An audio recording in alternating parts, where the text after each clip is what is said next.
Over night. అంటే night పడుకునేప్పుడు బాగానే పడుకుంటాం, మార్నింగ్ లేసేసరికి ఫీవర్ స్టార్ట్ అయింది. చాలా హై గ్రేడ్ ఫీవర్స్ వస్తాయి, చాలా ఎక్కువ వస్తుంది ఫీవర్. లేదా మార్నింగ్ బాగానే ఉంటాం, ఆఫీస్కి వెళ్ళేప్పుడు బాగానే ఉంటాం, ఈవినింగ్ లేదా ఆఫ్టర్నూన్ వరకు తేడా అయిపోతూనే ఉంటాం, ఫీవర్స్ పెరుగుతూనే ఉంటాయి. ఇమ్మీడియట్ అంటే సడన్గా స్టార్ట్ అయ్యే హై గ్రేడ్ ఫీవర్స్ కామన్గా వైరల్ ఫీవర్స్ వల్ల వస్తాయండి. హై గ్రేడ్ అంటే 103, 104, సమ్టైమ్స్ అంటే ఒక్కోసారి మేము 106, 107 కూడా చూస్తాం. సో అంత హై 103 దాటి ఫీవర్స్ వచ్చినాయంటే ఇమీడియట్గా హాస్పిటల్కి వెళ్ళి అడ్మిట్ అవ్వాల్సిందే.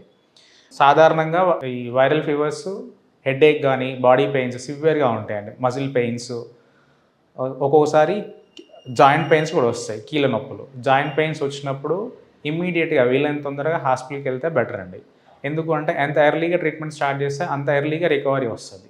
జాయింట్ పెయిన్స్ నెగ్లెక్ట్ చేసి అంటే 2-3 డేస్, 4 డేస్, కొందరైతే 1 వీక్ దాకా అసలు హాస్పిటల్కి వెళ్ళారు. అలా లేట్గా వెళ్ళిన వాళ్ళకి లేటుగా తగ్గుద్దండి. ఎంత లేట్గా వెళ్తే అంత లేట్గా తగ్గే అవకాశం ఉంటుంది. అంత ఎర్లీగా జాయింట్ పెయిన్స్ ట్రీట్మెంట్ తీసుకుంటే, అంటే వైరల్ ఫీవర్స్ వల్ల వచ్చే జాయింట్ పెయిన్స్ ట్రీట్మెంట్ తీసుకుంటే అంత ఎర్లీగా తగ్గే ఛాన్స్ ఉంటాయి. క్రానిక్ జాయింట్ పెయిన్స్గా వచ్చే ఛాన్సెస్ చాలా తక్కువ ఉంటాయి ఎర్లీ ట్రీట్మెంట్ తీసుకోవడం వల్ల.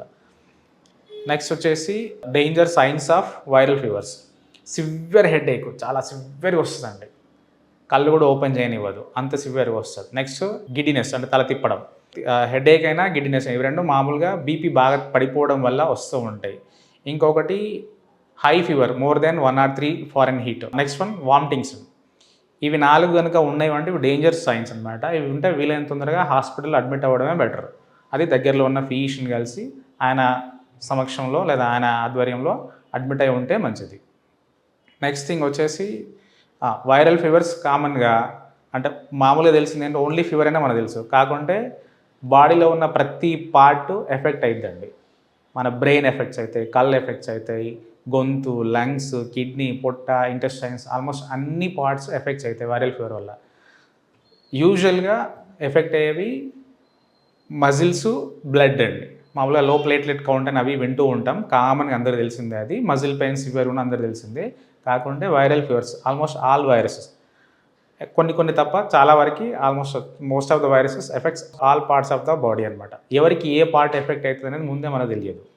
సో బేరబుల్ పెయిన్స్ ఉంటేనే ఇంట్లో ఉండాలి. అన్బేరబుల్ పెయిన్స్ వచ్చినా, నేను ఇందాక చెప్పిన డేంజర్ సైన్స్ ఏమైనా ఉన్నా వీలైనంత తొందరగా దగ్గరలో ఉన్న ఫిజిషియన్ కలిసి అడ్మిట్ అవ్వడమా లేక మెడికేషన్ తీసుకోవాలి. ఓవర్ కౌంటర్ మెడికేషన్ అంటే మనం తెలిసిన ఫార్మసీ కానీ తెలిసిన చుట్టాలకు కానీ ఫోన్ చేసి ఓవర్ కౌంటర్ మెడికేషన్ మాత్రం వాడద్దండి. కామన్గా స్టెరాయిడ్స్ వాడుతూ ఉంటారు, అవి అస్సలు వాడద్దు.